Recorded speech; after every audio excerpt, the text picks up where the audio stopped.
Welcome again विद्यार्थी मित्रों। विवेकानंद विद्यालय की तरफ से मैं वीडी सिंह आज आपको कक्षा 12 चैप्टर नंबर 3 मानव जनन के बारे में समझाऊंगा। उसका टॉपिक नंबर 2 सेकंड लेक्चर है स्त्री जनन तंत्र।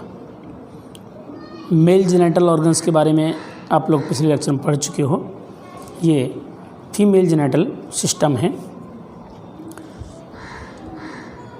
इसका जो स्थान है मादा में, स्त्रियों में, उदर गुहा में, नितंब प्रदेश में। हमारे शरीर में 2 गुहा होती हैं, एक उदर गुहा और एक वक्ष गुहा। तो उदर गुहा में, नितंब प्रदेश में, नीचे के प्रदेश में ये आई होती हैं। यहाँ सबसे ज़्यादा इम्पोर्टेंट 2 प्रजनन अंग हैं, एक अंडाशय और दूसरा गर्भाशय। ये मुख्य 2 प्रजनन अंग हैं। इसके अलावा दूसरे कुछ सहायक अंग भी हैं और सहायक ग्रंथियां भी हैं, उनके बारे में भी बताएंगे। लेकिन सबसे पहले यहाँ इस पर ध्यान दें तो अंडाशय, जिनका कि स्थान, ये एक जोड़ी होते हैं और इनका आकार बादाम के जैसा होता है। इसमें अनेकों अंडाशय भरे होते हैं। जब स्त्री परिपक्व अवस्था में पहुँचती है तो सैकड़ों अंडाशय इसमें परिपक्व होने के लिए तैयार होते हैं। लेकिन हर 2 महीने में एक अंडाशय में से एक अंडक डेवलप होता है, दूसरे में से। तो अंडाशय का मुख्य स्थल है अंडकोशों का निर्माण करना, जिसकी रचना भी आगे बताएंगे हम। अभी यहाँ पर केवल इनकी स्थान बता रहे हैं। इसके अलावा दूसरा यहाँ पर गर्भाशय का पूरा भाग है, जिसमें यहाँ गर्भाशय का मुख्य भाग मध्य में, और यहाँ से ये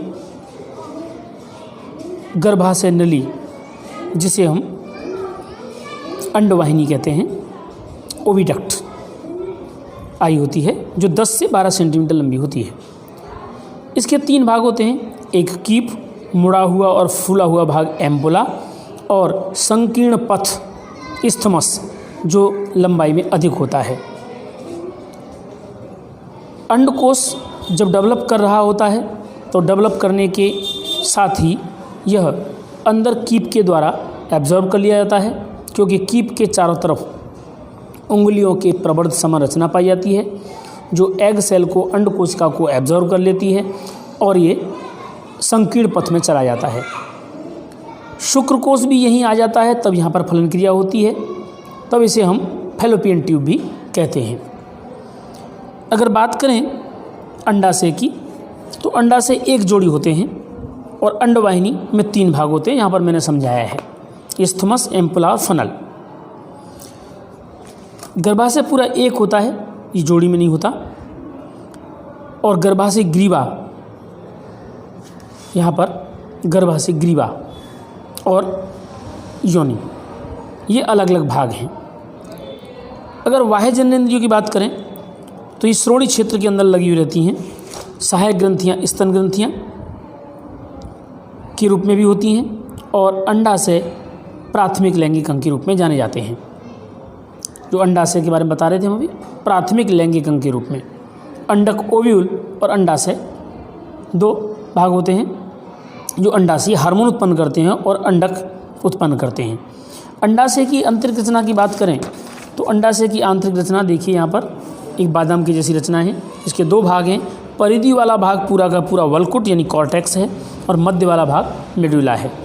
वल्कुट में ये अंड कोशिका डेवलप करती है। एक कोशिका, जिसकी मातृ कोशिका अर्धसूत्री वहन करती है, बाकी कोशिकाएं समसूत्री वहन करती हैं, और एक अंडपुटक बनाती हैं।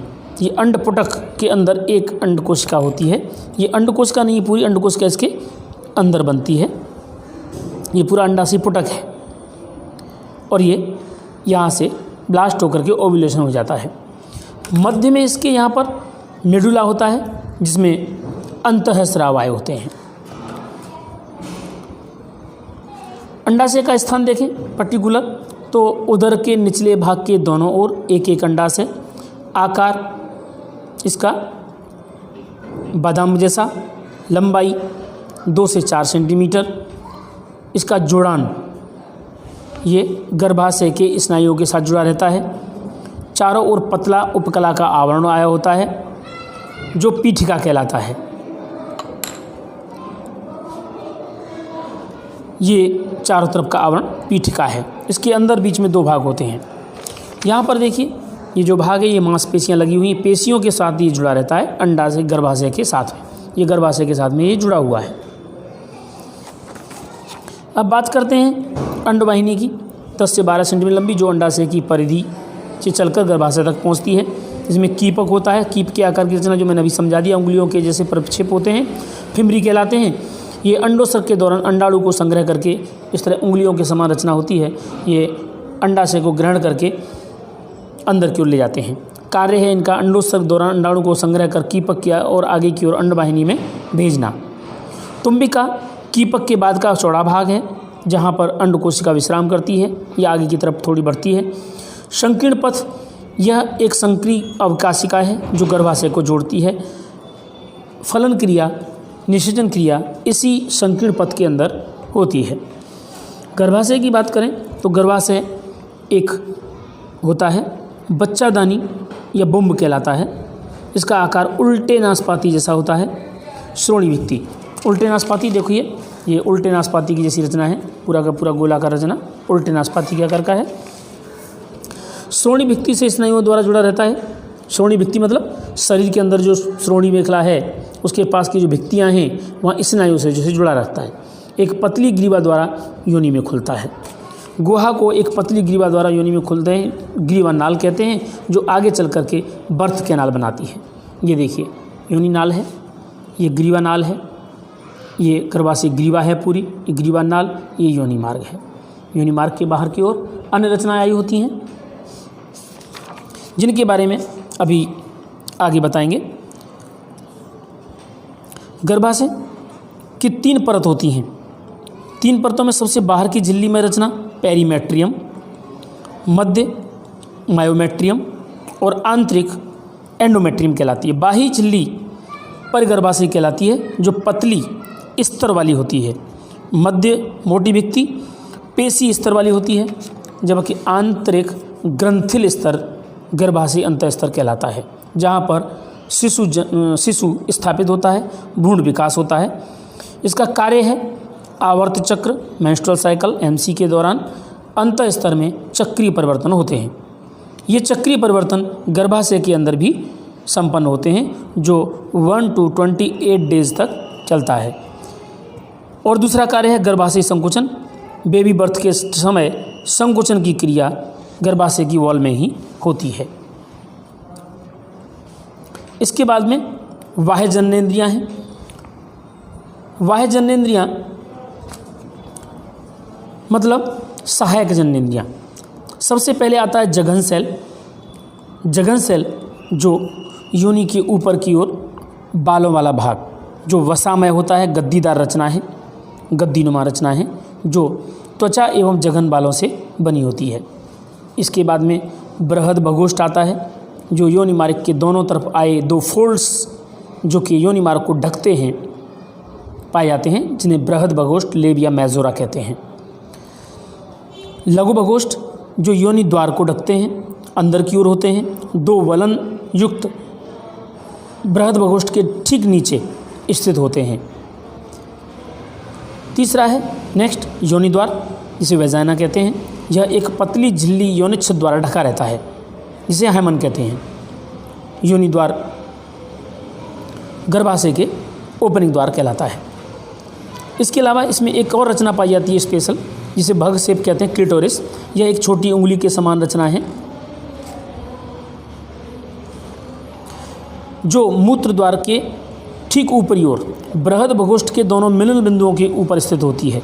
यह पुरुष के शिश्न के समकक्ष मानी जाती है क्योंकि इसमें इरेक्टाइल टिश्यू पाए जाते हैं। इसके बाद में अन्य सहायक ग्रंथियों के रूप में एक स्तन ग्रंथि भी आई होती है। ये स्तन ग्रंथि सभी मादा स्तनधारियों का अभिलक्षण है। इसकी संरचना ग्रंथिल ऊतक एवं वसा युक्त होती है।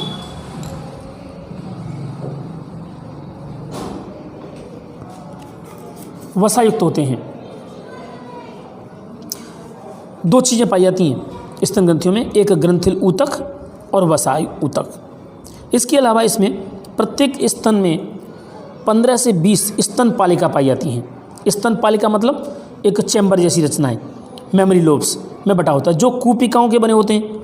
उनके अंदर बहुत सारी कुपिकाएँ होती हैं और कुपिकाएँ दुग्ध श्रवण करती हैं, संग्रहित करती हैं, और ये कुपिकाएँ स्तन नलिकाओं में खुलती हैं।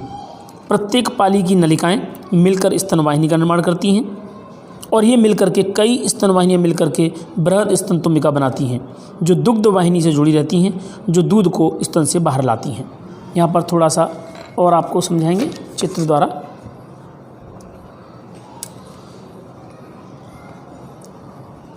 देखिए, ये वसा ऊतक हैं चारों तरफ, नीचे की ओर भी और ऊपर की ओर वसा ऊतक है। यहाँ पर एक चैम्बर है पूरा, ये पूरा का पूरा स्तनपाली है। ऐसी 15 होती हैं, 1 2 3 4 5 6 7 8 9 10 11 12, इस तरह 15 से 20 तक पालियाँ होती हैं।